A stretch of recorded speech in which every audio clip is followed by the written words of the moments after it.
दोस्तों नमस्कार। एक बार फिर से आपका हार्दिक स्वागत और अभिनंदन है विकास चौधरी आरएस यूट्यूब चैनल के ऊपर। मैं हूं आपका साथी दोस्त विकास कवाला, स्कूल वेकेता राजनीति विज्ञान। जैसा कि प्यारे विद्यार्थियों आपको थंबनेल के ऊपर सीधा सीधा प्रतीत हो रहा है, आज हम लोग बात करने जा रहे हैं आरपीसी स्कूल वेकेता भर्ती परीक्षा जो कि 2025 के अंदर आयोजित होनी है। और आयोजित संभावित तिथि की बात करें तो संभावित तिथि आपके जून के अंतिम सप्ताह में। प्यारे विद्यार्थियों, आज की इस क्लास में हम लोग आरपीसी जो भर्ती परीक्षा 2025 में आयोजित करवाएगी, प्रथम पत्र में जिस प्रकार के क्वेश्चन आते हैं 2011 से लेकर के 2024 तक, यानी कि 2011 से लेकर के 2024 तक के सभी पेपरों का संपूर्ण व्याख्यात्मक हल करेंगे। यानी कि हम लोग करेंगे 360 डिग्री एनालिसिस। इस 360 डिग्री एनालिसिस में प्यारे विद्यार्थियों, भूगोल की बात करें तो भूगोल एक समझ आधारित सब्जेक्ट है। समझ आधारित सब्जेक्ट की बात करें तो प्रत्येक विद्यार्थी, प्रत्येक प्रतियोगी योद्धा क्या करता है कि कोई भी सब्जेक्ट को देखते ही उसके मन में एक ये बात आती है एमटीआर वाली। कौन सी बात आती है? एमटीआर वाली।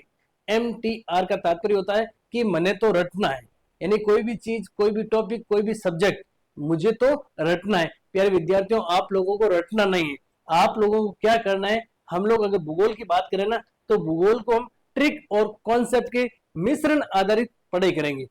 कुछ चीजों में, कुछ टॉपिक में हम ट्रिक आधारित बात करेंगे, कुछ टॉपिक्स में हम लोग प्यारे विद्यार्थियों कॉन्सेप्ट बेस पर बात करेंगे। कॉन्सेप्ट की बात करें तो हम लोग तुलनात्मक अध्ययन करेंगे, मैप आधारित हम लोग अध्ययन करेंगे, चित्र बना करके यानी कि इमेज बना करके हम लोग अध्ययन करेंगे। तो हम लोगों को का है जो सुनहरा संघर्ष है, जो सुनहरी सफलता के अंदर तब्दील हो जाएगा। बिना कोई विलंब किए हम लोग प्यारे विद्यार्थियों सीधे प्रथम प्रश्न पत्र की बात करते हैं। पहला प्रश्न, अब देखिए, स्कूल वेकेता 2011 से लेकर के 2024 तक का हम संपूर्ण 360 डिग्री एनालिसिस करेंगे पीवाईक्यू का। लेकिन आज की इस क्लास में हम लोग बात करेंगे संस्कृत शिक्षा विभाग का 2022 के अंदर जो पेपर हुआ और उसमें राजस्थान भूगोल से संबंधित जो भी प्रश्न आए उनको हम लोग आज सोल्व करेंगे 360 डिग्री एनालिसिस के आधार पर। पहला प्रश्न देखिए प्यारे साथियों, निम्नलिखित चोटियों को उनकी ऊंचाई के अनुसार सही आरोही क्रम में सजाई। यानी कि चोटियों की बात हो रही, किसकी बात हो रही? चोटियां, यानी अरावली पर्वतमाला की राजस्थान में जो चोटियां हैं उनकी ऊंचाई के अनुसार उनको आरोही क्रम की बात करें ना तो इनको बढ़ते हुए क्रम के अंदर आप लोगों को सजाना है। अब देखिए, चोटियां में से प्रश्न हर कोई एग्जाम के अंदर आता ही आता है। अब देखिए, ये चोटियां दे रखी है और आपको आरोही क्रम में सजाना है, तो इसके लिए आप लोगों को क्या आना चाहिए? चोटियां की ऊंचाई कितनी है वो आप लोगों को याद होनी चाहिए। प्यारे विद्यार्थियों, बेराट चोटी की बात करें तो बेराट चोटी की ऊंचाई है आपके 704 मीटर। कितनी है? 704 मीटर।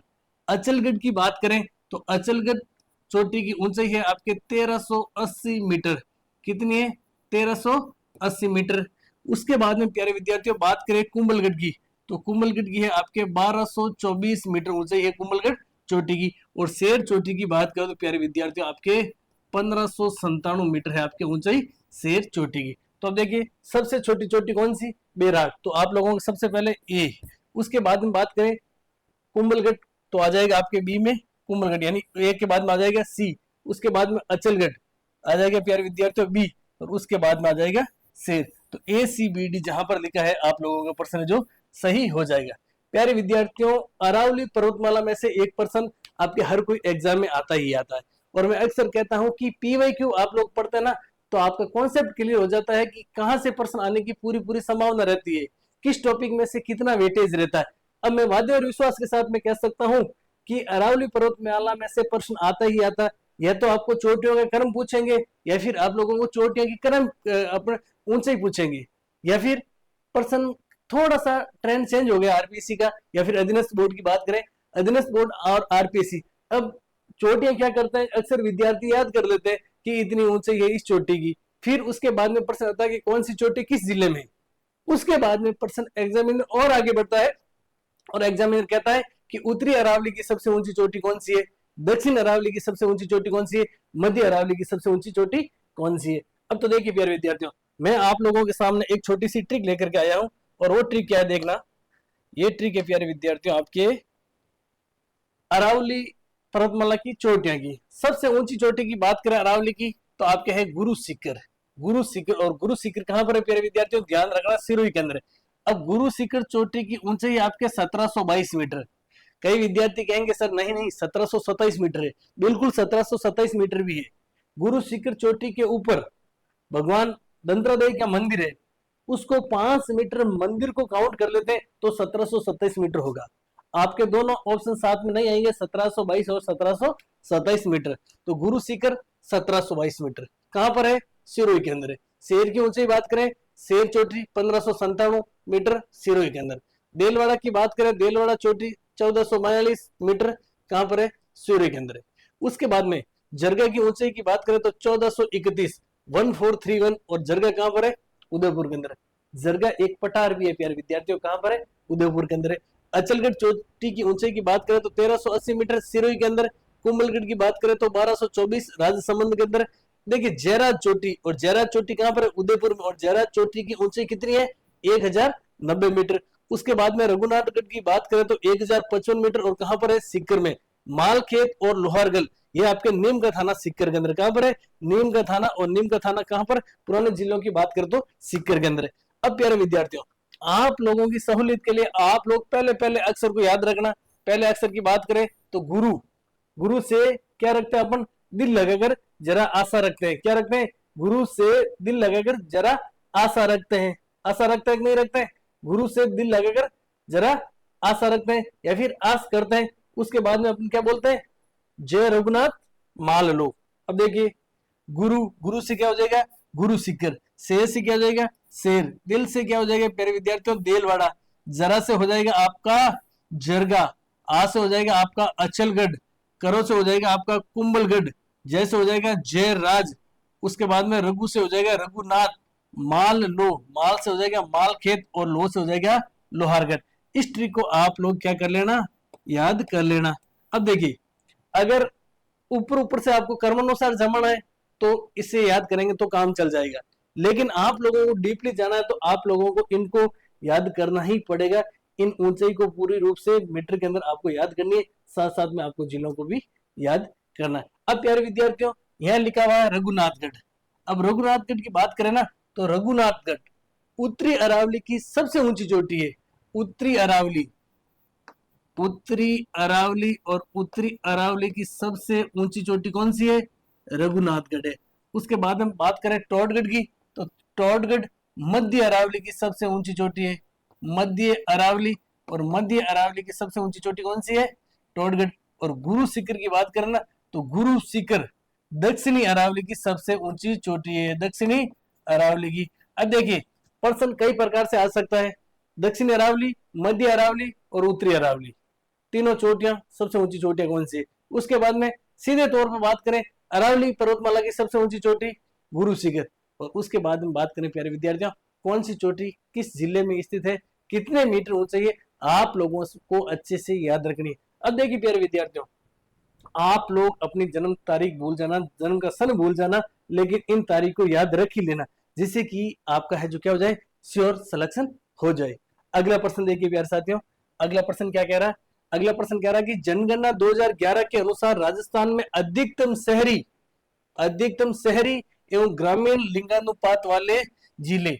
जनगणना 2011 के अनुसार राजस्थान में अधिकतम शहरी और ग्रामीण लिंगानुपात वाले जिले। देखिए लिंगानुपात की बात करें ना तो 100 लड़कों पर हम कह सकते हैं कि 1000 लड़कों पर कितनी लड़कियां, अपन कह सकते हैं लिंगानुपात। अब देखिए जनगणना 2011 की बात हो रही, राजस्थान में अधिकतम शहरी और ग्रामीण। देखिए अधिकतम शहरी और ग्रामीण लिंगानुपात वाले जिले, तो अधिकतम शहरी लिंगानुपात वाला जिला आ जाएगा आपके टोंक, और अधिकतम ग्रामीण लिंगानुपात वाला जिला आ जाएगा प्यारे साथियों पाली। लिंगानुपात की बात करें राजस्थान का लिंगानुपात 2011 की जनगणना के अनुसार कितना है? तो ध्यान रखना प्यारे साथियों 928। कितना है? 928 लिंगानुपात। सीधा सीधा प्रश्न आपके एग्जाम के पॉइंट ऑफ व्यू से आ सकता।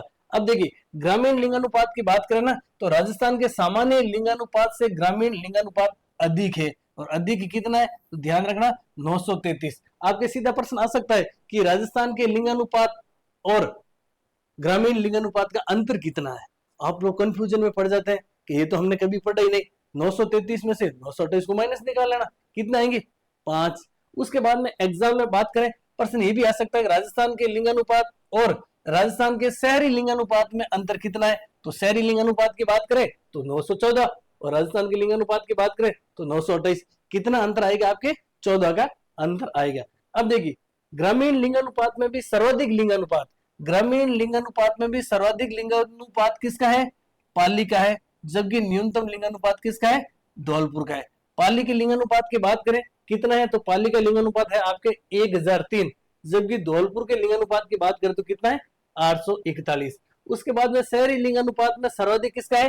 प्रश्न में पूछा था आपके टोंक का, और न्यूनतम किसका है? तो जैसलमेर का। अब देखिए, एग्जाम में प्रश्न क्या आया था अभी 2022 के अंदर संस्कृत शिक्षा विभाग, अभी हम लोगों ने ये प्रश्न किया। प्रश्न ये था आपके कि अधिकतम शहरी और ग्रामीण लिंगानुपात वाले जिले टोंक और पाली। ये आपके आगे टोंक और पाली। टोंक 985, पाली 1003। अब आपके एग्जाम में प्रश्न ये आ सकता है कि न्यूनतम ग्रामीण लिंगानुपात और न्यूनतम शहरी लिंगानुपात। तो न्यूनतम ग्रामीण लिंगानुपात की बात करें तो धौलपुर, जबकि न्यूनतम शहरी लिंगानुपात की बात करें तो जैसलमेर।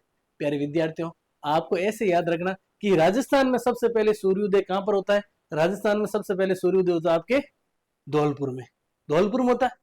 तो धौलपुर में सूर्य की किरणें सीधी पड़ती है। अपने याद रखने के पॉइंट ऑफ व्यू से कह सकता हूं कि धौलपुर में सबसे पहले सूर्योदय होता है। तो सूर्योदय होते ही लिंगानुपात की बात आ रही है, यहाँ पर बालिकाओं की बात आ रही है।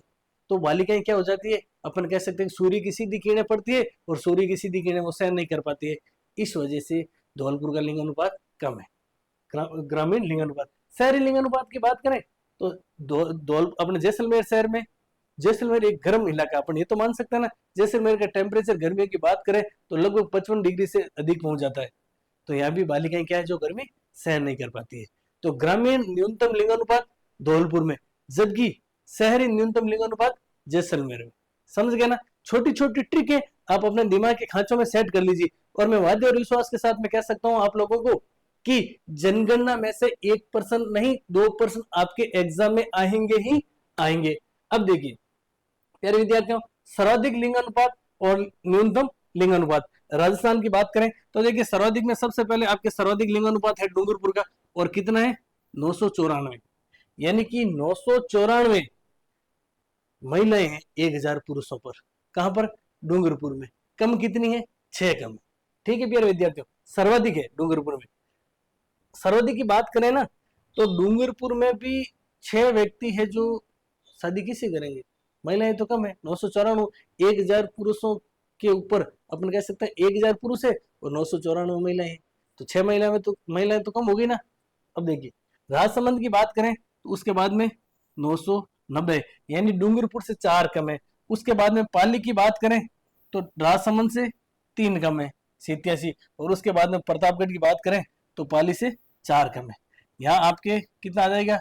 4 माइनस करना, उसके बाद में यहाँ पर आएंगे तो 3 माइनस करना, 4 3, और यहाँ पर आएंगे तो वापस है 4 4 3 4।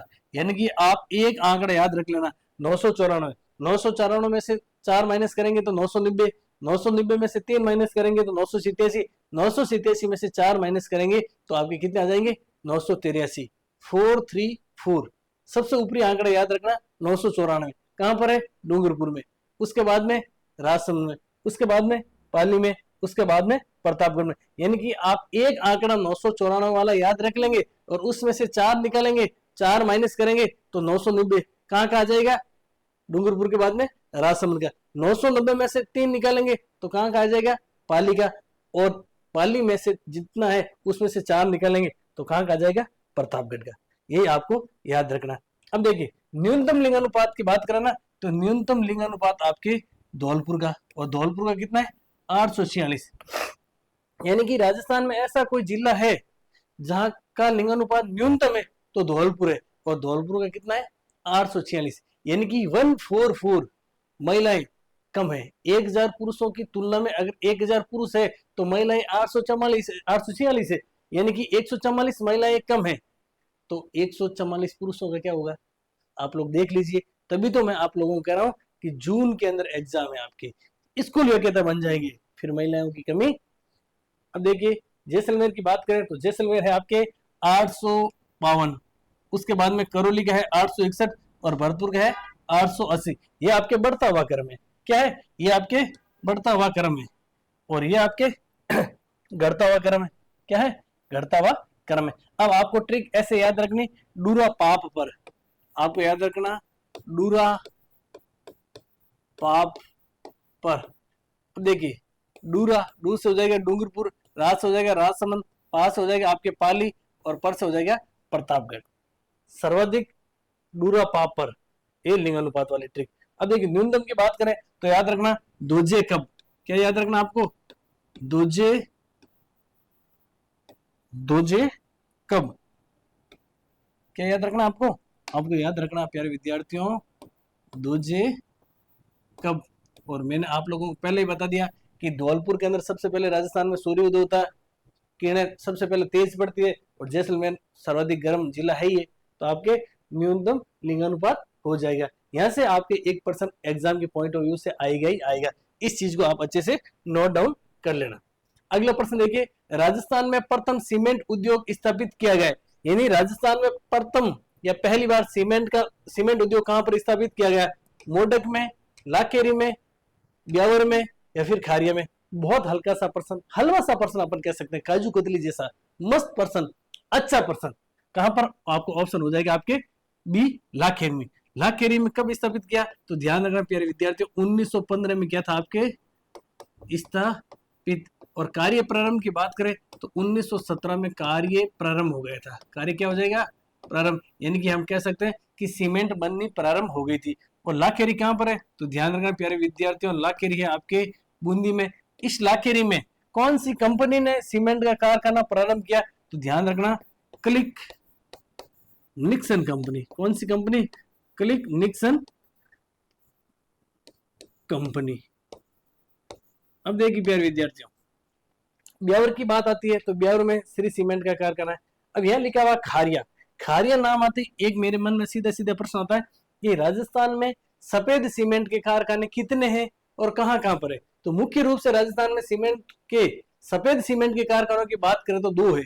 कहां पर है? आपके एक तो बिरला व्हाइट सीमेंट, जेके बिरला व्हाइट सीमेंट, और वो है आपके गोटन। और गोटन कहां पर है? नागौर में। 1984 में स्थापित हुआ था। तो देखिए सफेद सीमेंट, हम लोग बात करते हैं प्यारे विद्यार्थियों सफेद सीमेंट की। सफेद सीमेंट, तो सफेद सीमेंट के मुख्य रूप से दो कारखाने, दो फैक्ट्रीज है हम लोग कह सकते हैं। एक तो है आपके जेके बिरला व्हाइट, और ये कहां पर है? ये है आपके गोटन। और गोटन कहां पर है? तो ध्यान रखना प्यारे विद्यार्थियों, है आपके नागौर के अंदर। ये कब स्थापित हुआ था? तो 1984 में राजस्थान में पहली बार सफेद सीमेंट का कार फैक्ट्री स्थापित हुई थी, जेके बिरला व्हाइट नाम से। कहां पर? गोटन, नागौर में। सेकंड की बात करें, वही नाम जेके बिरला, और ये जेके बिरला व्हाइट सीमेंट कहां पर है? ये आपके व्हाइट सीमेंट, और व्हाइट सीमेंट प्यारे विद्यार्थियों है आपके खारिया खंगार, खारिया खंगार। और खारिया खंगार कहां पर है? ये है आपके जोधपुर के अंदर। जेडीआर, जेडीआर कहां पर है? जोधपुर के अंदर। यह कब स्थापित हुआ था, एस्टेब्लिश हुआ था? तो ध्यान रखना 1988 में। कब हुआ था? 1988 में। एक और कारखाने की बात करें तो है प्यारे विद्यार्थियों मांग रोल, मांग रोल के अंदर है। अब देखिए सीमेंट की बात आती है तो भारत में सर्वाधिक सीमेंट, भारत में सर्वाधिक सीमेंट कहां पर बनती है? भारत में सर्वाधिक सीमेंट की बात करें ना तो है आपके राजस्थान में। कहां पर है? राजस्थान में। और राजस्थान में बात करें सर्वाधिक कहां पर है? तो ध्यान रखना प्यारे साथियों, कहां पर है? चित्तौड़गढ़ के अंदर। कहां पर है? चित्तौड़गढ़ के अंदर। तो सीमेंट से आपके 1% एग्जाम के पॉइंट ऑफ व्यू से सीधा सीधा आता ही है। अगला प्रश्न देखिए प्यारे विद्यार्थियों, 2011 की जनगणना के अनुसार अधिकतम लिंगानुपात वाले जिलों का समूह, अधिकतम 2011 की जनगणना के अनुसार अधिकतम लिंगानुपात वाले जिलों का समूह। 2011 की जनगणना में लिंगानुपात कितना था? 928 था। कितना था? 928 था। हम लोगों ने पढ़ा कि ग्रामीण लिंगानुपात कितना था? तो हम लोगों ने पढ़ा कि 933 ग्रामीण लिंगानुपात था। जबकि शहरी लिंगानुपात कितना था? 914 शहरी लिंगानुपात था। अब देखिए 2011 की जनगणना के अनुसार अधिकतम लिंगानुपात वाले जिले, अधिकतम लिंगानुपात वाले जिले प्यारे विद्यार्थियों हम लोगों ने ट्रिक से पढ़ा था, और डूरा पाप पर ये ट्रिक पढ़ी थी। डू से हम लोगों ने पढ़ा था डूंगरपुर, क्या पढ़ा था? डूंगरपुर। रा से हम लोगों ने पढ़ा था राजसमंद, पा से हम लोगों ने पढ़ा था पाली, और पर से हम लोगों ने पढ़ा था प्रतापगढ़। तो ये देख लीजिए, डूंगरपुर, राजसमंद, पाली और प्रतापगढ़ कहां पर लिखे हुए? डूंगरपुर, पाली और प्रतापगढ़, ऑप्शन आपके बी के अंदर लिखे हुए। ये तो आ गए आपके अधिकतम वाले। हम लोगों ने अभी हाल ही में पढ़ा था न्यूनतम वाले। फटाफट आप कमेंट करके बताइए कि न्यूनतम लिंगानुपात वाले जिले कौन कौन से है। तो ध्यान रखना, हम लोगों ने एक ट्रिक बताई थी, दोजे कब, दोजे कब, दोजे कब से हो जाएगा? दो से हो जाएगा प्यारे विद्यार्थियों, धौलपुर। क्या हो जाएगा? धौलपुर। जे से हो जाएगा आपके जैसलमेर। क्या हो जाएगा? जैसलमेर। कैसे हो जाएगा प्यारे विद्यार्थियों? करौली। क्या हो जाएगा? करौली। और वैसे हो जाएगा आपके भरतपुर। मैं कहता हूं आप लोगों को कि जनसंख्या में से 1 या 2% आएगा ही आएगा। तो ये छोटी सी ट्रिक आप लोग याद रख लेना। आगे प्यारे विद्यार्थियों देखिए कि बिंगोद जिला भीलवाड़ा में किन 3 नदियों का संगम स्थित है? बिंगोद जिला, बिंगोद और बिंगोद की बात करें तो बिंगोद कहां पर है? जिला भीलवाड़ा के अंदर है। मैं किन 3 नदियों का संगम, 3 नदियों का संगम होता ना, उसे क्या कहा जाता? उसे कहा जाता प्यारे साथियों त्रिवेणी संगम। क्या कहा जाता? त्रिवेणी संगम, त्रिवेणी संगम कहा जाता है। तो बिंगोद जगह है भीलवाड़ा में, किन 3 नदियों का संगम है? अब देखिए, आप लोग उत्तर बताने की कोशिश कीजिए, तब तक मैं आप लोगों को 4 राजस्थान के त्रिवेणी संगम बता देता हूं। कितने त्रिवेणी संगम? एक त्रिवेणी संगम है प्यारे विद्यार्थियों बीएमबी। क्या है? बीएमबी। एक त्रिवेणी संगम है जिसका नाम है बीएससी। क्या है? बीएससी। और एक त्रिवेणी संगम है जिसका नाम है केडीबी। एक त्रिवेणी संगम जिसका नाम है केडीबी। और एक त्रिवेणी संगम जिसका नाम है आपके बनास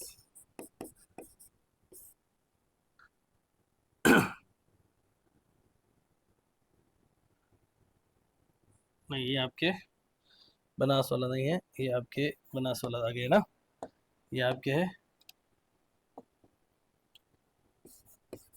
सोम माही और जाखम वाला। ये तो बहुत ही प्रसिद्ध है। ये कहां पर है? बेणेश्वर, बेणेश्वर। और बेणेश्वर कहां पर है? बेणेश्वर आपके डूंगरपुर में। बीएमबी से क्या होगा?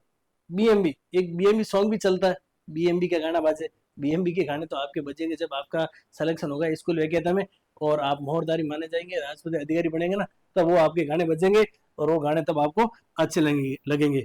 बीएमबी से क्या हो जाएगा? बनास, मेनाल और बेड़च। बनास, मेनाल और बेड़च। और ये आपके त्रिवेणी संगम कहां पर है? ये है आपके मेनाल के अंदर। कहां पर है? मेनाल के अंदर। मेनाल कहां पर है? भीलवाड़ा में। उसके बाद में त्रिवेणी संगम जिसका नाम है बीएससी, बनास, सीप और चंबल। बनास,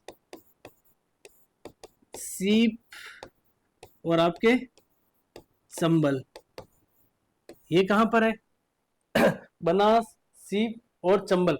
ये है आपके रामेश्वरम, रामेश्वरम। और रामेश्वरम कहां पर है? तो ध्यान रखना है आपके धौलपुर में। कहां पर है? धौलपुर में। उसके बाद में केडीबी, केडीबी से हो जाएगा आपके खारी, डाई और बनास। क्या हो जाएगा? खारी, डाई और बनास। खारी, डाई और बनास, ये त्रिवेणी संगम। और ये त्रिवेणी संगम कहां पर है? तो ध्यान रखना प्यारे साथियों, राजमहल। और राजमहल कहां पर है? ये है आपके टोंक के अंदर। कहां पर है? टोंक के अंदर है। तो बिंगोद में कौन सा है? बिंगोद के अंदर है आपके बनास, मेनाल और बेड़च वाला। ऑप्शन बी है जो सही हो जाएगा। देखिए बीएमबी, बीएमबी कहां पर है? बिंगोद, बिंगोद या फिर अपन कह सकते हैं मेनाल। ये कहां पर है? भीलवाड़ा में। अब देखिए बीएससी, बी से हो जाएगा बनास, एस से हो जाएगा सीप और सी से हो जाएगा चंबल।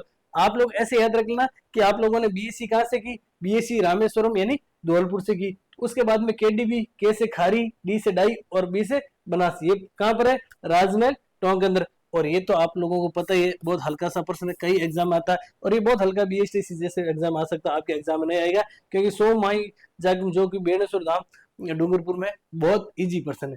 तो ये आप लोगों को आपके त्रिवेणी संगम, राजस्थान में जो भी त्रिवेणी संगम है ना, आप लोगों को एक साथ में मैंने ऐसा कंटेंट आप लोगों के सामने पेश करने की कोशिश कर रहा हूँ। प्यारे विद्यार्थियों, एग्जाम बहुत नजदीक है, एग्जाम में बहुत कम दिन बचे हैं और आपको कम कंटेंट में मैक्सिमम मार्क्स किस प्रकार से लाए, इस प्रकार की सटीक रणनीति के साथ में मैं आप लोगों के साथ कोशिश कर रहा हूँ कुछ ऐसा कंटेंट लाने की।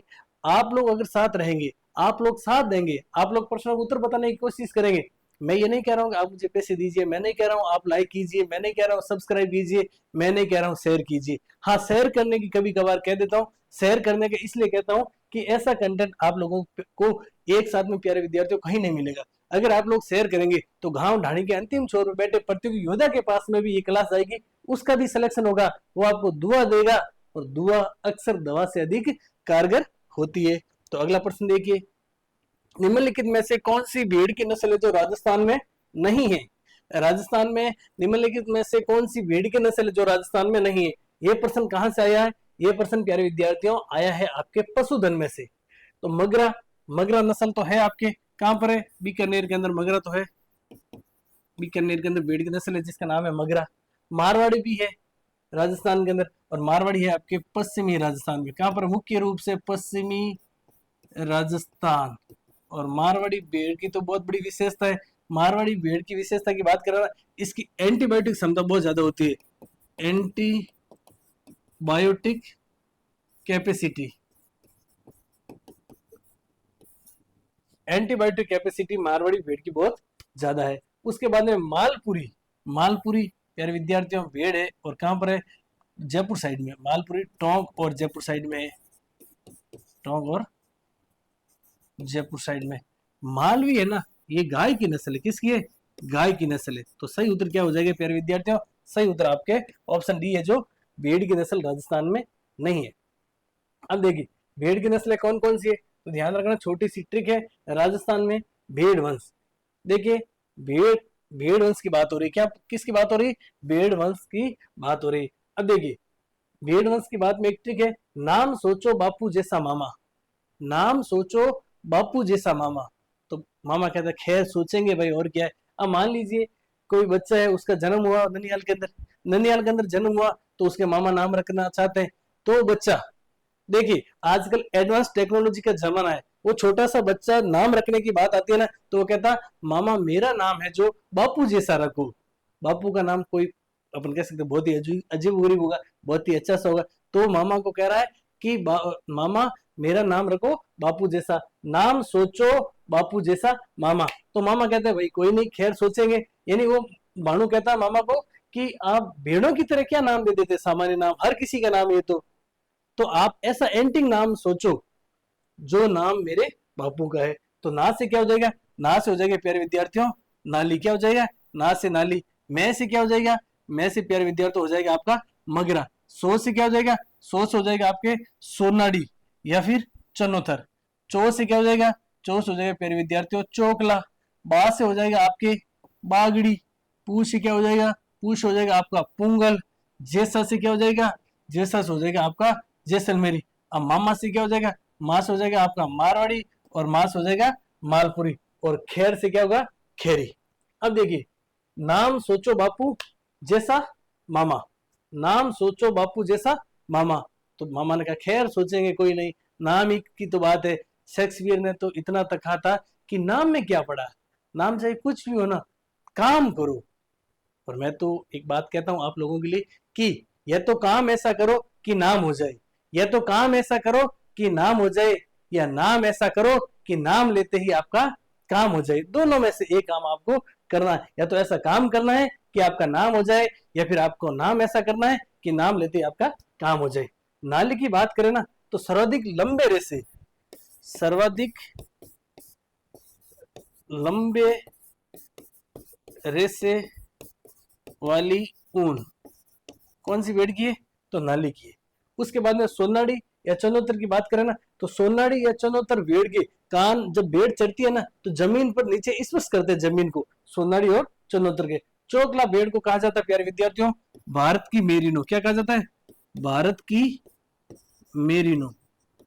इसकी ऊन है जो बहुत उच्च उत्कृष्ट किस्म की होती है। उसके बाद में पुंगल की बात करें तो बीकानेर में जैसलमेरी है, जो जैसलमेर के अंदर मारवाड़ी में मैंने आपको बताया कि रोग प्रतिरोधक क्षमता, एंटीबायोटिक क्षमता मारवाड़ी भेड़ की बहुत ज्यादा है, और खेरी और मालपुरी। तो ये छोटी सी ट्रिक आप लोगों के लिए आशा और अपेक्षा करता हूं कि मददगार साबित होगी। अगला प्रश्न देखिए, केंद्रीय शुष्क बागवानी संस्थान, केंद्रीय शुष्क बागवानी संस्थान। प्यारे विद्यार्थियों, ये प्रश्न फसल में से आया है, ये प्रश्न कृषि में से आया हुआ, और प्रश्न आया कि केंद्रीय शुष्क बागवानी संस्थान कहां पर है। सीधा उत्तर हो जाएगा प्यारे विद्यार्थियों, आपके कहां पर है, बीकानेर के अंदर। इसकी स्थापना की बात करें, स्थापना कब हुई थी, तो इसकी स्थापना हुई थी प्यारे विद्यार्थियों 1993 में। बीकानेर में एक और संस्थान है, और बीकानेर में एक और संस्थान है जिसका नाम है आपके खजूर एवं बेर संस्थान, खजूर एवं बेर संस्थान। और ये संस्थान कहां पर है, ये भी है आपके बीकानेर में। इसकी स्थापना की बात करें, इसकी स्थापना हुई थी प्यारे विद्यार्थियों 1978 के अंदर। कब हुई थी, 1978 के अंदर हुई थी। भरतपुर की बात करें तो केंद्रीय सरसों अनुसंधान केंद्र, केंद्रीय सरसों अनुसंधान केंद्र, और केंद्रीय सरसों अनुसंधान केंद्र कहां पर है, तो प्यारे विद्यार्थियों ध्यान रखना सेवर, और सेवर कहां पर है, भरतपुर के अंदर। सेवर कहां पर है, भरतपुर के अंदर। इसकी स्थापना की बात करें तो इसकी स्थापना 20 अक्टूबर 1993 को सेवर अपने केंद्रीय सरसों अनुसंधान केंद्र सेवर भरतपुर की स्थापना की गई थी। अब देखिए प्यारे विद्यार्थियों, आपके एग्जाम के पॉइंट ऑफ व्यू से यहां से प्रश्न आपका एक आएगा ही आएगा। इस पर आप 7 स्टार लगा लीजिए। इस पर क्या लगाना है, आपको 7 स्टार लगाना है। राजस्थान के प्रमुख अनुसंधान संस्थान, राजस्थान के प्रमुख अनुसंधान संस्थान जो एग्जाम के पॉइंट ऑफ व्यू से वेरी इंपॉर्टेंट है, वो कंटेंट आपको एक ही स्लाइड के ऊपर मिल रहा है। हम लोग बात करें राष्ट्रीय सरसों अनुसंधान केंद्र की, राष्ट्रीय सरसों अनुसंधान केंद्र कहां पर है, तो मैंने आपको बताया सेवर, और सेवर कहां पर है, भरतपुर में। इसकी स्थापना की बात करें तो 20 अक्टूबर 1993 को इसकी स्थापना हुई थी। यह ऊपर वाली लाइन हर किसी को पता है, लेकिन प्रश्न यहां से बनेगा, प्रश्न ये यहां से ऐसा बनेगा, मेरे जैसा एग्जामिनर अगर आप लोगों के सामने आ गया ना, तो प्रश्न बनेगा राष्ट्रीय सरसों अनुसंधान केंद्र सेवर भरतपुर, जिसकी स्थापना 20 अक्टूबर 1993 में हुई थी, इसका नाम वर्तमान में राष्ट्रीय सरसों अनुसंधान निदेशालय रख दिया है। ये नाम चेंज कब हुआ, तो आप लोगों को उत्तर आएगा फरवरी 2009 में। प्यारे विद्यार्थियों, कथन और कारण का भी प्रश्न आ सकता है, असत्य सत्य का भी प्रश्न आ सकता है कि इसमें से कौन से कथन सत्य है। कथन ए देंगे कि राष्ट्रीय सरसों अनुसंधान केंद्र सेवर भरतपुर में जिसकी स्थापना 20 अक्टूबर 1993 को हुई। कथन बे में आ जाएगा राष्ट्रीय सरसों अनुसंधान केंद्र जिसकी स्थापना 20 अक्टूबर 1993 में हुई, फरवरी 2009 से इसका नाम राष्ट्रीय सरसों अनुसंधान निदेशालय रख दिया। तो दोनों कथन आप लोगों को क्या करने हैं, सही करने हैं। अगले अनुसंधान केंद्र की बात करें तो केंद्रीय कृषि फार्म। अब देखिए केंद्रीय कृषि फार्म प्यारे विद्यार्थियों दो है, एक तो है आपके सूरतगढ़ के अंदर, सूरतगढ़ के अंदर है जो केंद्रीय कृषि फार्म है, जो आपका पहला है। कौन सा है, पहला है। और इसकी स्थापना की बात करें तो 1956 में इसकी स्थापना हुई थी। किसकी सहायता से स्थापना हुई थी, तो ध्यान रखना रूस की सहायता से। किसकी सहायता से, रूस की सहायता से केंद्रीय कृषि फार्म सूरतगढ़ 1956 में स्थापना हुई थी। जैतसर की बात करें ना तो जैतसर 1964-65 में इसकी स्थापना हुई थी, और इसकी स्थापना हुई थी प्यारे विद्यार्थियों कनाडा की सहायता से। किसकी सहायता से, कनाडा की सहायता से। तो केंद्रीय कृषि फार्म कितने हैं, दो है।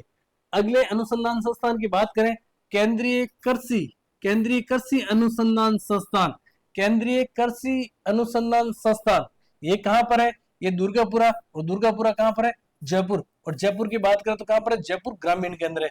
इसकी स्थापना 1943 में हुई थी। कब हुई थी, 1943 में इसकी स्थापना हुई थी। अब देखिए केंद्रीय कृषि अनुसंधान संस्थान का वर्तमान में नाम क्या है, तो RARI। क्या है, RARI, Rajasthan agriculture research institute. ये केंद्रीय की जगह राजस्थान कर दिया। राजस्थान कृषि अनुसंधान संस्थान कहां पर है, जयपुर के अंदर है। तो इस पर भी आप लोगों को क्या लगाना है, 7 स्टार लगा लीजिए, और इस पर भी आप लोग जो 7 स्टार लगा लीजिए। नाम चेंज वाले प्रश्न आपके आने की वर्तमान में थोड़ा बहुत एग्जाम का पैटर्न ट्रेंड चेंज हो रहा है प्यारे विद्यार्थियों। राष्ट्रीय बीजीय मसाला अनुसंधान संस्थान ये कहां पर है, ये है आपके तबीजी। और तबीजी कहां पर है, तो ध्यान रखना अजमेर के अंदर है। उसके बाद में देखिए बाजरा मरुस्थलीय आयुर्विज्ञान, बाजरा मरुस्थलीय आयुर्विज्ञान शोध संस्थान कहां पर है, ये शोध संस्थान है प्यारे विद्यार्थियों आपके जोधपुर के अंदर। अब देखिए जोधपुर में राष्ट्रीय आयुर्वेद शोध संस्थान भी है, कहां पर? जोधपुर में। और बाजरा उत्कृष्टता केंद्र कहां पर है? जोधपुर के अंदर। एक बाजरा उत्कृष्टता केंद्र बाड़मेर के अंदर प्रस्तावित है। ध्यान रखना प्यारे विद्यार्थियों, बाजरा मरुस्थलीय आयुर्विज्ञान संस्थान कहां पर है? जोधपुर में। बाजरा उत्कृष्टता केंद्र कहां पर है? जोधपुर में। एक और प्रस्तावित है, कहां पर है? बाड़मेर के अंदर है। अब देखिए फिर आपके काजरी, काजरी की बात करें, काजरी की स्थापना कब हुई थी? तो 1959 के अंदर। और काजरी कहां पर है? जोधपुर के अंदर है। काजरी कहां पर है? जोधपुर के अंदर है। Central arid zone research institute, पूरा नाम क्या है? Central arid zone research institute, स्थापना 1959 में। मुख्यालय कहां पर है? जोधपुर के अंदर। अब देखिए ये तो हर किसी को पता है कि काजरी का मुख्यालय जोधपुर के अंदर है और इसकी स्थापना 1959 में हुई। एग्जामिनर एक कदम और आगे बढ़ता है और एग्जामिनर पूछता है कि काजरी के कितने उपकेंद्र है? तो विद्यार्थी कहते हैं कि 5 उपकेंद्र है। बिल्कुल 5 उपकेंद्र है, सही है। लेकिन एग्जामिनर एक कदम और आगे बढ़ेगा और एग्जामिनर कहेगा कि इसमें से कौन सा काजरी का उपकेंद्र नहीं है? तो 5 केंद्र है, एक बीकानेर में, एक जैसलमेर में, एक पाली में, एक भुज में और एक लद्दाख में। 5 काजरी के उपकेंद्र है, जिसमें से 3 काजरी के उपकेंद्र कहां पर है? केवल राजस्थान में 3 उपकेंद्र है।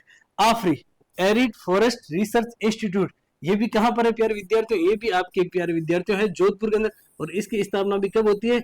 इसकी स्थापना होती है 1985 में। यहां से आपके 1% आने की पूरी संभावना है। अपकमिंग जो भी भर्ती परीक्षा होगी और अनुसंधान केंद्र में से प्रश्न आएगा तो आपके यहाँ से 1% पूरा छपेगा ही छपेगा। अगला प्रश्न देखिए प्यारे विद्यार्थियों, हम लोग बात कर रहे हैं पीवाईक्यू की। 2011 से लेकर के 2024 तक जो भी आरपीसी ने प्रथम प्रश्न पत्र करवाया उनके पीवाईक्यू। अब देखिए ये प्रश्न आया है आपके जलवायु में से। प्रश्न कह रहा है कि कोपेन के राजस्थान के जलवायु प्रदेशों के अनुसार एडब्ल्यू जलवायु है जो कहां पर पाई जाती है? कोपेन जिन्होंने जलवायु का वर्गीकरण किया था और वर्गीकरण का मुख्य आधार था आपके वनस्पति। वर्गीकरण का मुख्य आधार क्या था? वनस्पति। वर्गीकरण का मुख्य आधार था वनस्पति। जलवायु का वर्गीकरण क्या? जिसमें कोपेन के अनुसार एडब्ल्यू जलवायु कहां पर पाई जाती है? अब देखिए कोपेन ने जिन सिंबल का प्रयोग किया था, 4 सिंबल का प्रयोग किया था, बी डब्ल्यू एच डब्ल्यू, एक सिंबल जिसका नाम है बी एस एच डब्ल्यू, एक सिंबल जिसका नाम है सी डब्ल्यू जी, और एक है जिनका नाम है आपके ए डब्ल्यू। हम सिंबल भी कह सकते हैं, अंग्रेजी के अक्षर भी कह सकते हैं। यानी बी डब्ल्यू एच डब्ल्यू शुष्क प्रदेश, या फिर अपन कह सकते हैं अति शुष्क प्रदेश। बी एस एच डब्ल्यू की बात करें ना अर्ध शुष्क प्रदेश, और सी डब्ल्यू जी की बात करें आर्द्र प्रदेश, और ए डब्ल्यू की बात करें तो अति आर्द्र प्रदेश। अब देखिए कोपेन के राजस्थान के जलवायु प्रदेशों के अनुसार ए डब्ल्यू जलवायु कहां पर पाई जाती है? तो प्यारे विद्यार्थियों ए डब्ल्यू जलवायु पाई जाती है आपके दक्षिणी पूर्वी राजस्थान और पाई जाती है आपके डूंगरपुर में। कहां पर पाई जाती है? डूंगरपुर में। लगे हाथ आप लोगों की जानकारी के लिए बता दूं कि जयपुर में किस प्रकार की जलवायु पाई जाती है। तो ध्यान रखना कोपेन के अंदर जयपुर में पाई जाती है आपके जलवायु सी डब्ल्यू जी प्रकार की। किस प्रकार की? सी डब्ल्यू जी प्रकार की। भरतपुर की बात करें तो भरतपुर में भी है आपके सी डब्ल्यू जी, और नागौर की बात करें ना तो बी एस एच डब्ल्यू। अब देखिए ये प्रश्न एक है, ये प्रश्न बहुत इजी प्रश्न है। क्या करते हैं अभ्यर्थी रट लेते हैं, याद कर लेते हैं, लेकिन एग्जामिनर एक कदम और बढ़ेगा आगे और एग्जामिनर पूछेगा कि बी एस एच डब्ल्यू का प्रतिनिधित्व कौन सा जिला करता है? कोपेन के अनुसार बी एस एच डब्ल्यू का प्रतिनिधित्व कौन सा जिला करता है? तो ध्यान रखना कौन सा जिला करता है? करता है प्यारे साथियों बीकानेर। कौन सा जिला? Bikaner. B S H W का करता है आपके प्रतिनिधित्व नागौर। कौन सा जिला करता है? नागौर। और सी डब्ल्यू जी का करता है टोंक। क्या करता है? टोंक प्रतिनिधित्व करता है सी डब्ल्यू जी जलवायु का। और ए डब्ल्यू का करता है बांसवाड़ा। ये कोपेन के अनुसार प्रतिनिधित्व वाले जिले हैं। यहाँ से आपके एग्जाम के पॉइंट व्यू से प्रश्न बनने की पूरी संभावना है। कोपेन की जलवायु वर्गीकरण का मुख्य आधार क्या था? वनस्पति। कितने भागों में बांटा था? तो 4 भागों में बांटा था। किन किन भागों में आपको जिले याद रख लेना। पश्चिमी राजस्थान की बात करें, शुष्क प्रदेश की बात करें तो आपके बी डब्ल्यू एच डब्ल्यू, अर्धशुष्क प्रदेश की बात करें बी एस एच डब्ल्यू, आर्द्र प्रदेश सी डब्ल्यू जी, और अति आर्द्र प्रदेश यानी ए डब्ल्यू। और ये प्रतिनिधित्व वाले जिले। आप लोगों को ऐसे याद रख लेना, कोपेन था ना वो बिना टीबी वाला था। क्या? बिना टीबी का था। कोपेन क्या था? बिना टीबी का था। बी से क्या हो जाएगा, बी से प्यारे विद्यार्थियों हो जाएगा आपका बीकानेर। क्या हो जाएगा, बीकानेर। ना से हो जाएगा आपका नागौर, टी से हो जाएगा आपका टोंक, और बी से हो जाएगा आपका बांसवाड़ा। अब कई विद्यार्थी क्या करते हैं, कई टीचर क्या करते हैं, ट्रिकों का झमेला कर देते हैं। ट्रिकों का झमेला करते हैं तो ट्रिकें रायते के रूप में फैल जाती है। आपको रायते के रूप में ट्रिकें नहीं फैलानी। आपको जो भी हम लोग ट्रिक बताएंगे ना, को रिलेटेड बताएंगे। को रिलेटेड यानी उसी टॉपिक, उसी नाम से रिलेटेड करके बताएंगे। जैसे आपको याद रखना, कोपेन किसकी बात कर रहे हैं, कोपेन की, जलोय की बात कर रहे हैं। अब देखो कोपेन जलोय का वर्गीकरण कैसे करेगा, एकदम स्वस्थ होगा तभी तो जलोय का वर्गीकरण करेगा। और जलोय के वर्गीकरण में अपन कह सकते हैं कि अंतरराष्ट्रीय स्तर पर, या फिर अपन कह सकते हैं राजस्थान में या फिर भारत में जलोय का उसने क्या किया, प्रतिनिधित्व। प्रतिनिधित्व तो इसीलिए किया क्योंकि कोपेन को टीबी नहीं हो रखी थी, कोपेन बिना टीबी का था। बी से बीकानेर, ना से नागौर, टी से टोंक और बी से हो जाएगा बांसवाड़ा। तो हम जो भी ट्रिक बताएंगे ना प्यारे विद्यार्थियों, आपको को रिलेटेड करके बताएंगे। हमारा एक ही एम है, कम कंटेंट, क्योंकि समय कम बचा, केवल और केवल 50 दिन बचे हैं। इन 50 दिन में हम लोगों को 50 नंबर फर्स्ट पेपर में 50 सवाल करने हैं। क्या करने, 50 दिन में 50 सवाल करने हैं, और एक सवाल 2 नंबर का होगा, यानी कि अपने को 100 नंबर पक्के करने। और मैं आशा और अपेक्षा करता हूं कि आप लोगों को क्लास, आप लोग देख तो रही हैं और जुड़ गए हैं, तो क्लास को अंतिम समय तक जरूर देखें, और साथ साथ में प्यारे विद्यार्थियों नोट डाउन करते रहे। हालांकि आप कहोगे तो मैं आप लोगों को इसकी पीडीएफ भेज दूंगा।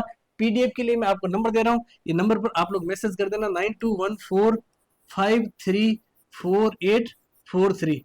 इस नंबर पर प्यारे विद्यार्थियों मैसेज कर देना पीडीएफ के लिए। या फिर आपको राजस्थान आरपीएससी भर्ती परीक्षा से संबंधित 2011 से लेकर के 2025 तक कोई भी पर्सन आया, उसमें से आपको कंफ्यूजन लग रहा है, तो भी आप लोग मैसेज कर सकते हैं। क्या कर सकते हैं, आप लोग मैसेज कर सकते हैं। ये हमारा टेलीग्राम चैनल है आरएस विकास चौधरी। इस टेलीग्राम चैनल को भी प्यारे विद्यार्थियों आप लोगों को जरूर ज्वाइन करना, जिससे कि अपकमिंग एग्जाम की या एग्जाम से रिलेटेड या फिर पाठ्य सामग्री से रिलेटेड कोई भी हमारे पास में अच्छा कंटेंट आता ना, तो हम लोग आपको भेजेंगे।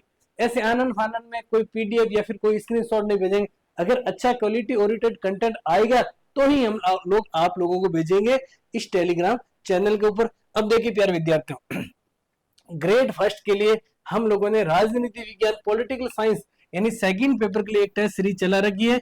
और टेस्ट सीरीज प्यारे विद्यार्थियों टॉपिक वाइज टेस्ट सीरीज है। अगर आप लोग राजनीति विज्ञान से हैं तो मैं वादे और विश्वास के साथ में कह सकता हूं कि आप लोगों को अगर सफलता प्राप्त करनी है तो ये टेस्ट सीरीज आप लोगों को ज्वाइन करनी है। अब आप लोगों के मन में आ रहा है, सर आप लोगों को पैसे मिलते होंगे इसलिए आप कह रहे हैं कि आप लोगों को टेस्ट सीरीज ज्वाइन करनी है। मुझे पैसे की आवश्यकता नहीं प्यारे विद्यार्थियों। जो हम लोगों ने टेस्ट सीरीज का फॉर्मेटिंग तैयार की, जिस प्रकार से हमने एक मास्टर प्लान के तहत हम लोगों ने एक थीम आधारित हम भी बनेंगे वेकिता, हम भी लेंगे मोहर, टारगेट ग्रीन पेन के आधार पर हम लोगों ने कंटेंट तैयार किया। इस कंटेंट में क्या है प्यारे विद्यार्थियों, प्रत्येक टेस्ट में क्या है 150% है। इन 150% में से 130% तो आपके सब्जेक्ट के हैं, जबकि 20% है आपके आईसीटी और पेडागोजी के।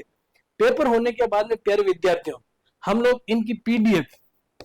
इनकी पीडीएफ यानी कि व्याख्यात्मक 360 डिग्री सॉल्यूशन के माध्यम से विद्यार्थियों तक पीडीएफ पहुंचाते हैं। अब कई विद्यार्थी कहेंगे सर पीडीएफ तो पहुंचाते हैं लेकिन लेट पहुंचाते हैं। बिल्कुल मैं मानता हूं पीडीएफ तो पहुंचाते हैं लेकिन लेट पहुंचाते हैं। प्यारे विद्यार्थियों काम का बहुत ज्यादा बर्डन है। काम आप लोगों को लग रहा होगा कि सर पढ़ाना बहुत ईजी है, पढ़ाने के लिए बहुत मेहनत करनी पड़ती है, टेस्ट सीरीज बनाने के लिए बहुत मेहनत करनी पड़ती है। ऐसे थोड़ी है कि कहीं से कंटेंट इकट्ठा कर लिया, कहीं से फोटो खींच ली, कहीं से कॉपी पेस्ट कर लिया, टाइप कर लिया, आप लोगों के सामने रख दिया। प्रत्येक पर्सन का 360 डिग्री एनालिसिस किया जाता है। कुछ पीवाईक्यू लिए जाते हैं, कुछ नए एमसीक्यू जो एग्जाम के पॉइंट ऑफ व्यू से इंपॉर्टेंट है वो लिए जाते हैं। उसके बाद में सार गर्भित और सटीक व्याख्या की जाती है। तो उसमें टाइम तो थोड़ा सा लगता है, हो सकता है 2 दिन 4 दिन 5 दिन भी लग जाए, लेकिन हम लोग इसकी पीडीएफ उपलब्ध कराते हैं। आप लोग अगर करियर और क्वालिटी से समझौता नहीं करना चाहते हैं और चाहते हैं कि राजनीति विज्ञान से इसी बार जो 225 पद आ रखे ना, इन 225 पद में से अगर एक पद आपका है, आप चाहते हैं श्योर सिलेक्शन, तो मैं मानता हूं कि आप लोगों को टेस्ट सीरीज जरूर ज्वाइन करनी चाहिए। अगला प्रश्न देखिए प्यारे साथियों,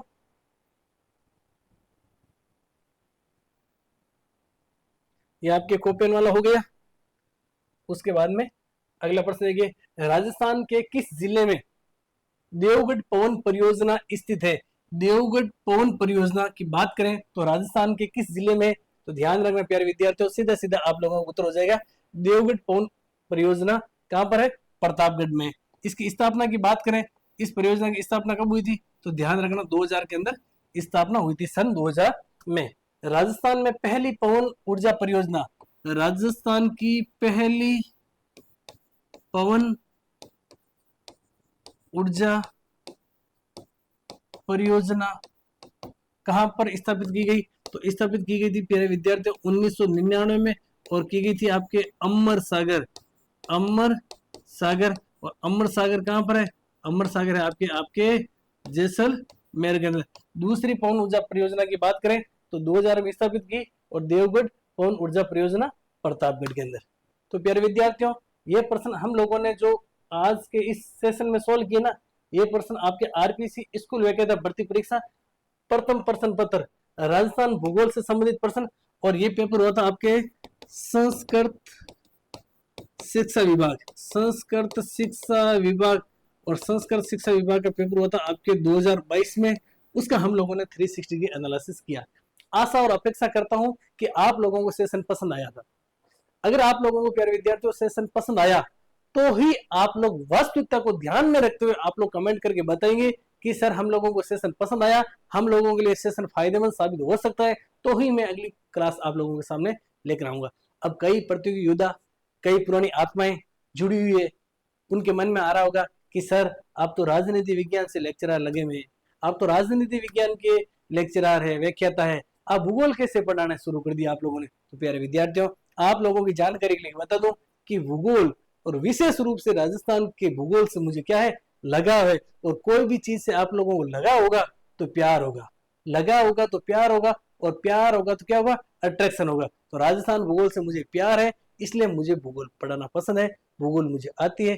भूगोल के साथ में मैं हंसता रहता हूँ, खेलता रहता हूँ, कूदता रहता हूँ, भूगोल के साथ में ही जीता हूँ। भूगोल से मैं यूं कहूँ कि भूगोल से मुझे मोहब्बत है, तो भी कोई अतिशयोक्ति नहीं होगी। तो अगर आपको एक्चुअल में सेशन पसंद आया और आप लोग चाहते हैं कि कंटिन्यू में ये क्लासेस चले, तो आप लोग कमेंट जरूर करें।